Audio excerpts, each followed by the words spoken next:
Yeah, I'm about to fade away. Cause every time I wake up I feel like it's Monday. Something's going wrong with all the chemicals up in my brain. All of a sudden I don't look at anything the same way. Gotta build up of my thoughts sitting in an ashtray. Bonjour tout le monde, bienvenue sur ma chaîne Ecomom. Moi c'est Charlotte et sur ma chaîne on parle principalement budget, beauté et aussi un petit peu lifestyle. Oui, blabla, etc. Aujourd'hui, ça va être une vidéo blabla. J'ai pas mal de choses à vous raconter, à vous partager. Juste avant, je tiens à m'excuser pour le fond. Je viens d'emménager. Ce n'est vraiment pas prêt. Voilà. Là, on est dans mon bureau. Vous voyez, il y a un carton ici, il y a de la déco par là. Enfin bref, il n'y a rien qui est vraiment fini. Mais j'avais très envie de vous faire cette vidéo pour vous parler, pour vous partager ce qui s'est passé pour moi au mois de décembre, d'où aussi l'explication de pourquoi j'étais absente. Non pas que j'ai envie de me justifier, pas du tout, c'est juste que j'ai envie de partager ces choses-là qui sont arrivées parce que je pense que c'est important. Je fais ça vraiment dans le but de si ça peut aider certaines personnes, si jamais ça vous parle, si ça peut vous faire du bien, voilà, etc. Je fais vraiment ça en toute bienveillance. Et d'ailleurs, dans l'espace commentaire, j'attends, vous avez le droit de donner votre avis, chacun a son avis. Juste, j'attends de vous que ça soit fait dans la bienveillance, dans l'amour, la paix, voilà, on parle... Oh, ah non, c'est de la poussière, je croyais que c'était un papillon. Je voyais un truc voler dehors parce qu'en fait j'ai plein de vues juste derrière sur la vue sur les montagnes, c'est très très joli d'ailleurs, mais j'ai vu un truc voler. Bref, je m'éparpille. Du coup vous allez me voir souvent regarder par là parce que je regarde du coup les montagnes et les nuages. Donc on va parler d'un sujet sensible, je vous le dis de suite, ça va être le sujet de l'avortement. Donc si jamais c'est quelque chose qui vous touche, si c'est quelque chose qui est un sujet sensible pour vous, voilà, je vous préviens directement. Après je vais juste vous partager mon expérience avec ça. Et n'hésitez pas à partager si vous le souhaitez. En fait ça fait un peu une sorte de thérapie pour moi aussi de vous en parler. Donc si vous avez besoin aussi de le faire, n'hésitez pas en commentaire. Encore une fois, justement sur l'avortement, tout le monde a son avis sur la question. Moi je suis pour que justement on ait le droit de s'exprimer, qu'on ait le droit de faire ce qu'on veut avec notre corps, encore heureux. Et ce que je peux dire, c'est que je suis très heureuse d'avoir pu me poser la question, d'être dans un pays où on peut encore se poser la question si on veut garder notre enfant ou pas, si on veut garder le bébé, si on veut garder bref, vous avez compris le truc. Donc je vais vous raconter un petit peu ce qui s'est passé pour moi le décembre. Ça a été assez vite parce que du coup on avait fait une demande de logement, c'est pour un logement HLM. Oui c'est ça, j'allais dire HM, non HLM si je me suis pas trompée. Et du coup quand on quitte un logement pour un HLM c'est 1 mois de préavis. Donc du coup ça a été très très vite, ça a été très intense parce qu'il fallait faire les cartons etc. Avec les enfants en plus, voilà c'était un petit peu compliqué. En plus il faut savoir que bon, moi et mon mari on ne se protégeait pas forcément parce que j'avais une pilule qui ne me convenait pas du tout. Je n'aime pas ça du tout la pilule franchement, mais vivement qu'ils inventent quelque chose pour les hommes parce que c'est vraiment une charge mentale supplémentaire pour la femme. Et en plus voilà, être tout le temps sous hormones. Et j'avais essayé le stérilet quand j'ai eu juste après Nathaniel, parce que du coup pour ces personnes qui viennent d'arriver, j'ai 3 enfants, donc j'ai Nathaniel qui va avoir 4 ans, j'ai Maël qui va avoir 1 an, et du coup entre Nathaniel et Maël j'avais mis le stérilet pour éviter de devoir prendre la pilule, parce que avec l'allaitement c'est un petit peu compliqué d'avoir une pilule en plus qui est adéquate, on n'a pas trop le choix. Et celle que j'avais, je crois que elle s'appelle Optimizette, et franchement voilà quoi, ne lisez pas les effets secondaires, hein. Ne les lisez pas, sinon vous n'allez pas la prendre la pilule, hein. Et bref, j'ai fait l'erreur de l'arrêter et je pensais la reprendre une fois que j'aurais eu mes règles. Seulement, bah en fait, non, ça dérègle tellement le tout que normalement c'est une pilule qu'il faut prendre en continuité, qu'il faut pas arrêter. Et moi je l'ai arrêtée et du coup pour la reprendre, bah, il fallait que j'attende que j'ai mes règles. Et ça a mis du temps avant d'avoir mes règles. D'ailleurs j'ai carrément eu mon retour de couche. Attendez, excusez-moi, je vais boire un coup. J'ai eu mon retour de couche. Et c'est vrai que j'ai pas repris direct après la pilule parce que je voulais voir un gynécologue pour essayer de trouver une solution autre que cette pilule là. Excusez-moi. Et bon, bref. Et on s'était dit avec mon mari, même moi, hein, je me disais, ah si jamais je suis enceinte, j'avorte. Hein. Si je suis enceinte, j'avorte parce que là c'est vraiment pas le moment. Avec Nathaniel même si ça va beaucoup mieux, des fois il a des crises qui sont assez difficiles à gérer. On est suivi pour ça d'ailleurs. D'ailleurs, si jamais vous avez des soucis avec vos enfants, mais mon Dieu, nous on a un centre justement pour enfants où il y a tous les spécialistes qui existent pour les enfants. Et là, ils voient une péricultrice et une psychomotricienne. Et franchement, ça aide vachement. Et puis des fois, de temps en temps, moi je vois la psychologue pour discuter un petit peu et qui va donner des pistes en fait pour essayer de trouver comment gérer l'enfant parce que voilà, il n'y a pas de mode d'emploi. Et puis en plus, quand on devient parent, des fois, on ne sait pas comment faire face à autant d'émotions, quoi. Et c'est parfois dur de garder son calme. Donc voilà, avec lui, puis avec Maël qui est encore pas du tout autonome, hein, c'est normal, il va avoir 1 an. Et d'ailleurs, il faut savoir que Maël, là, ça fait depuis la semaine de Noël qu'il mange enfin, parce que jusqu'à maintenant, donc il a presque 1 an, il ne faisait que l'allaitement exclusivement. Et ça, c'était pas de mon choix, hein. C'est-à-dire que il ne mangeait pas ce qu'on lui donnait. J'avais beau essayer de lui donner, j'ai tout essayé, hein. Bien évidemment, la DME, lui donnait par morceaux, lui donnait à la cuillère, la purée, la soupe, j'ai tout essayé. Et il ne voulait pas y goûter, il goûtait volontiers, il prenait, il mettait dans la bouche, mais il ne mangeait pas. La semaine de Noël, un déclic, je ne sais pas ce qui s'est passé, il s'est mis à manger. Donc, mais vous voyez, à ce moment-là, début décembre, j'étais encore dans cette période où avec Nathaniel, c'est un peu compliqué. Maël, voilà aussi, ça m'inquiétait un petit peu, surtout que du coup, après l'été, bon, en même temps c'est un petit peu logique, mais il avait perdu un peu de poids, il était baissé en courbe. Et bref, je m'étais dit ça et ce qui s'est passé après c'est que ma mère a attrapé le Covid et j'étais le week-end, je crois qu'elle me l'a annoncé lundi et j'avais passé le week-end chez eux avec mes enfants. Et lundi j'ai appris que ma mère avait le Covid et le même jour où j'ai appris que ma mère avait le Covid, j'ai appris que j'étais enceinte. Et là... ça m'a mis vraiment un coup parce que du coup va falloir prendre la décision que j'avais dit de départ et j'étais vraiment, si vous me suivez sur Instagram et Facebook, je vous faisais des stories encore à ce moment-là, je vous faisais des stories pour voilà, vous raconter un petit peu mes journées, c'est ce que j'essaye de faire, je partage vraiment avec vous mes journées sur ces réseaux et j'allais vraiment pas bien du coup, donc il y avait ma mère qui avait le Covid, donc je vous en parle, voilà, ma mère elle a testé positive au Covid, moi je me sens pas bien, mais je me sentais pas bien, je n'ai aucun symptôme de Covid moi. Je me sentais pas bien non pas parce que j'avais peur d'avoir le Covid ou parce que ou j'étais malade, non j'étais pas bien parce que j'avais comme cette épée de Damoclès où je savais que j'étais enceinte et qu'il fallait que je prenne une décision. D'ailleurs c'est le même jour où quelqu'un a choisi de venir m'embrouiller parce que justement cette personne, j'avais vu cette personne durant le week-end et je lui ai pas dit de vive voix que ma mère avait eu le Covid entre temps, donc je l'avais pas prévenue, mais en même temps, enfin j'avais d'autres choses à penser. Il me semble pas que quand on est cas contact, on doit prévenir aussi tous les cas contacts qu'on a eu, c'est pas comme ça que ça marche. Et cette personne-là, en plus, c'est permise, en plus ça se voyait très bien sur les stories que j'allais pas bien, c'est permise de venir m'attaquer. Et là j'ai dit oh là c'est bon, c'était trop pour moi une seule journée, j'ai fait stop, j'ai pas besoin de ça en plus, des histoires qu'il n'y a pas besoin d'avoir, non merci. Donc vous voyez c'est des petits trucs hein, mais je veux dire c'est au mois de décembre a été voilà. Et puis du coup j'ai eu rendez-vous chez le médecin, j'ai été testée positive aussi au Covid du coup. Et j'ai discuté avec le médecin voilà, en lui disant que voilà, je souhaitais avorter. On en avait discuté avec mon mari et on s'était dit ça. Voilà. On voulait le 3e, mais on le voulait pas de suite. Voilà, on voulait attendre que Maël ait au moins 3 ans, qu'il soit un peu plus grand, que mes parents viennent habiter dans la région à peu près dans ce même moment-là. En fait, d'ici 2-3 ans, mes parents seraient dans la région, donc ça serait plus facile aussi pour nous de pouvoir déléguer un peu les enfants parce que c'est très dur quand on n'a pas de famille autour de soi et pas d'amis et qu'on peut pas déléguer. C'est assez compliqué, de toute façon je vous apprends rien. Et donc j'en parle au médecin, j'ai mon médecin qui travaille avec la PMI et du coup elle peut faire des échographies et tout ça. Donc elle avait fait une échographie et effectivement elle a confirmé ce que je savais déjà, la grossesse. Et le jour même elle a voulu me prendre un rendez-vous avec la PMI pour que je puisse aller voir un docteur de là-bas pour avoir la pilule qui prescrivent pour avorter.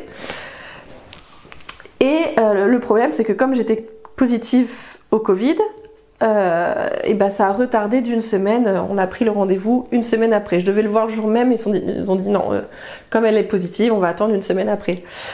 Et du coup en fait c'était ma semaine de réflexion, hein. Souvent ils vous donnent pas le médicament comme ça, ils vous laissent un délai, et du coup ça a été une semaine très très compliquée pour moi, puisque dès que je pensais à ce moment-là, faut savoir que j'ai déjà pris ce médicament, non pas pour avorter, mais parce que j'avais fait une fausse couche justement entre Nathaniel et Maël. J'ai fait un œuf clair. Donc un œuf clair, c'est juste en fait, l'ovule a été fécondé, mais il n'y a pas eu de division cellulaire, donc en fait j'étais enceinte, mais il n'y a jamais eu de cœur qui a battu, quoi. C'était vraiment, c'est resté un œuf. Et du coup j'avais dû prendre ce médicament, et mon Dieu, là aussi rien n'est fait pour soulager le truc, quoi. Alors après chez chaque, non, c'est trop dur à dire.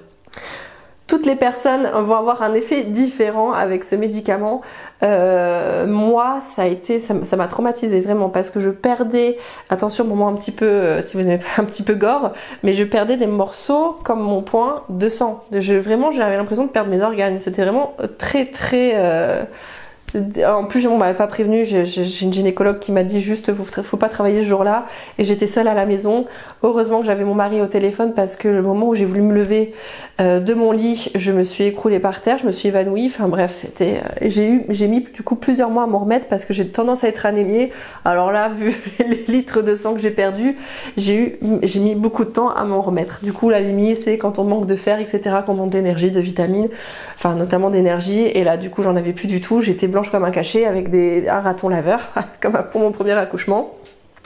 Donc j'étais vraiment pas bien. Et là, de savoir en fait, du coup, quand on a commencé à s'organiser ça, je me suis dit bon, le médicament, il va falloir que je le prenne, et il aurait fallu que je le prenne le week-end. On aurait déménagé ici, ou on aurait emménagé dans notre nouveau logement. Ça m'embêtait en plus aussi de devoir arriver dans ce nouveau logement et de faire quelque chose d'aussi violent dans ce nouveau logement, d'y mettre des ondes. Vraiment j'étais pas bien, quoi. J'étais triste à l'idée de faire ça. J'avais peur. Je me suis dit, dès que je pensais à ça, je pleurais. Et vraiment, j'étais pas bien. J'ai vécu une semaine vraiment horrible. Et je crois que on va dire 2 jours, la veille ou même le jour d'avant que j'ai ce rendez-vous à la PMI, là je décide du coup d'en parler avec mon mari, d'essayer de voir les choses sous un autre angle, et en lui disant bon est-ce que ça serait pas mieux, enfin on voulait le 3e, bon certes on le voulait pas maintenant, mais est-ce que ça serait pas mieux qu'on le garde, parce que je sais pas si je suis capable moi de faire ça. De toute façon il voyait très bien que dans quel état ça me mettait rien que d'y penser, et je lui dis je vais pas être capable de le faire, je vais pas y arriver, alors j'essayais à chaque fois en fait, et là il y a vraiment le cœur et la raison qui s'y met, parce que du coup la raison me disait c'est pas le moment, c'est pas maintenant, il y a Maël aussi encore à s'occuper, il est encore bébé, ça va être difficile à gérer, ça va être très fatigant, voilà, ça c'est la raison. Et le cœur, surtout le cœur de maman qui dit tu le voulais le 3e, tu l'as, il est là, voilà. Voilà, c'était un combat permanent pour moi.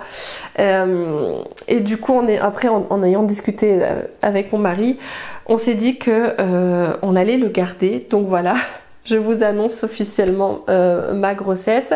Alors après je vous l'annonce à demi-mot, parce que je vais faire mon échographie là dans pas longtemps, l'échographie du 1er trimestre. Oui, ça va faire un petit peu près 3 mois là, mais je fais attention parce que j'ai déjà eu une fausse couche, même si là ça devrait pas être le cas, mais je vais continuer mon histoire.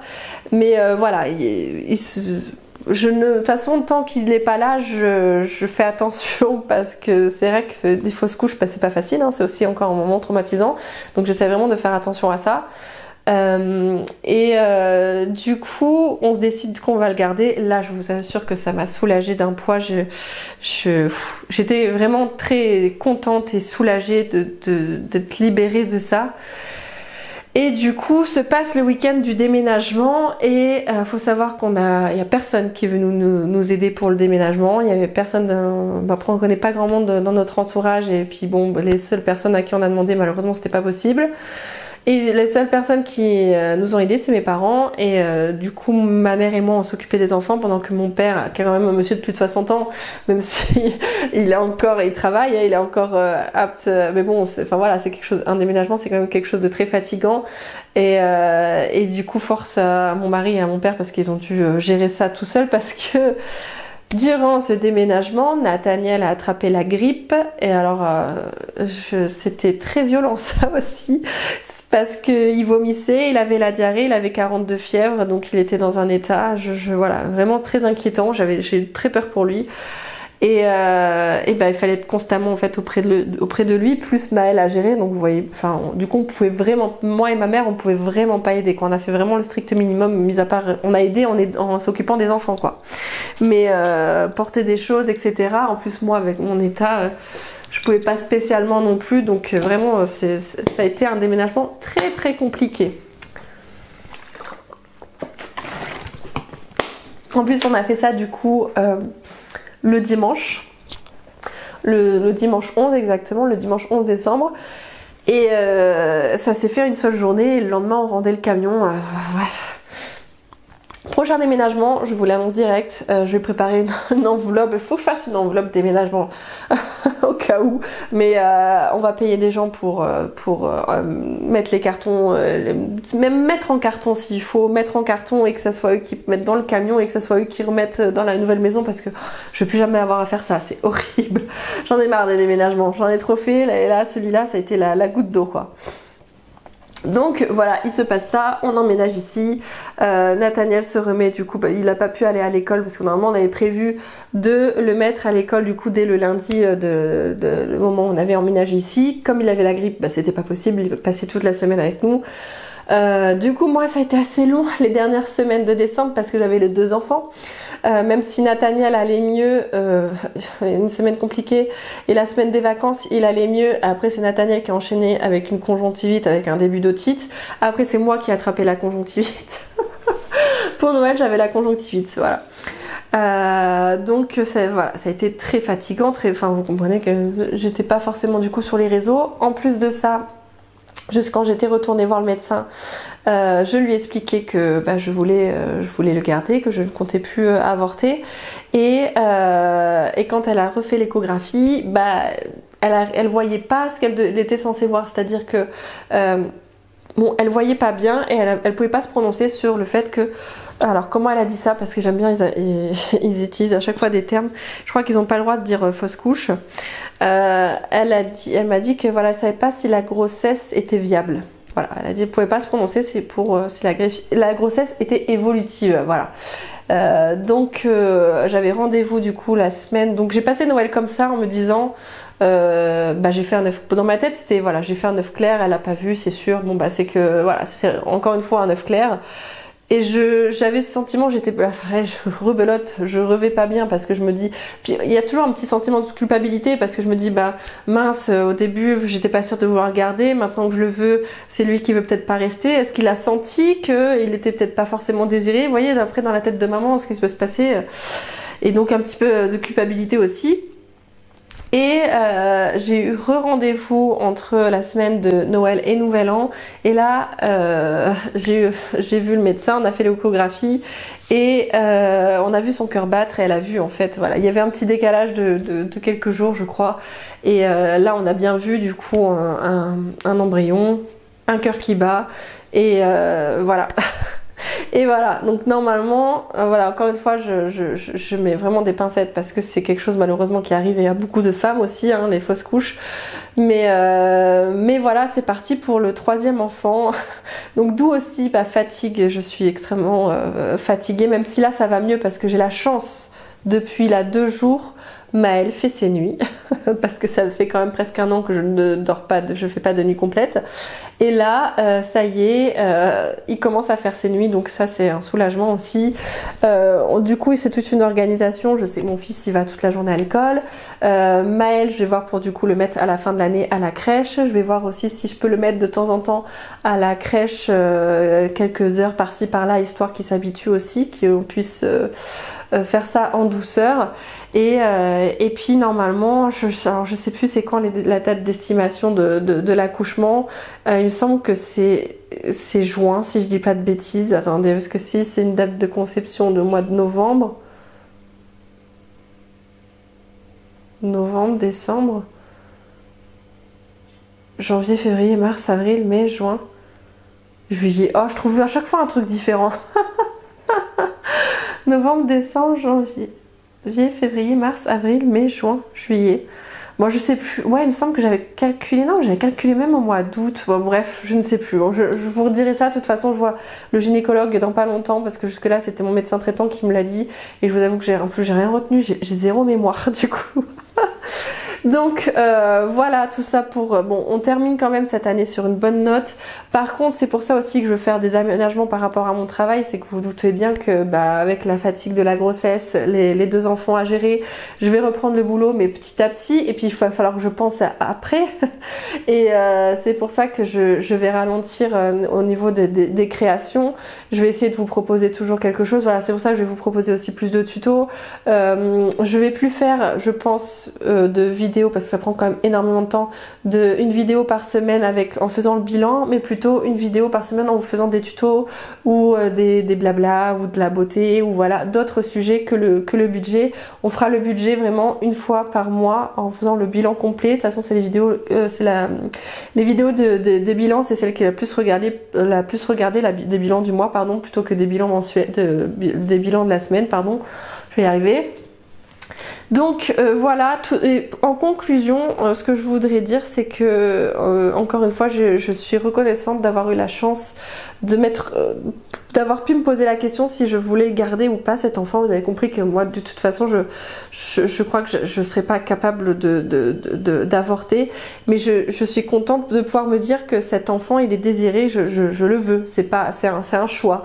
J'ai pu avoir le choix de garder cet enfant et je pense que ça c'est le plus important en fait, qu'on n'ait pas on me l'a pas imposé quoi, voilà, c'est dire que dans certains pays on n'est pas le choix, qu'on n'ait pas le droit de se poser la question et que l'enfant qui soit désiré ou pas malheureusement il naisse et que du coup moi des enfants malheureux c'est un truc que je supporte pas. Maintenant on peut plus me parler d'enfants quand je vois des sujets, des faits divers ou quoi avec des enfants, moi je peux vraiment pas, et je pense que c'est ça qu'il faut retenir aussi, c'est que bon après chacun pense comme il veut, voilà, encore une fois j'ai pas envie d'ouvrir le débat là-dessus, donc ça sert à rien de commencer un débat sur ça. Juste je pense que chacun fait comme il veut, et encore une fois je suis reconnaissante d'avoir pu me poser la question et de le dire que mon enfant est désiré, et il était voulu, même si de base il l'était pas, j'ai décidé de le garder, donc il est désiré quoi, voilà pour ça. Bon, on va essayer de tenter la petite fille. Même si je vous avoue que peu m'importe, moi du moment qu'il est en bonne santé, bien évidemment, c'est tout ce que je veux. Mais si ça peut être une petite fille, je serais très très contente aussi. Donc voilà, ça m'a fait beaucoup de bien en tout cas de vous raconter tout ça. Voilà, n'hésitez pas, je vous attends en espace commentaire. En attendant, je vous fais plein de gros bisous et je vous dis à très bientôt. Ciao!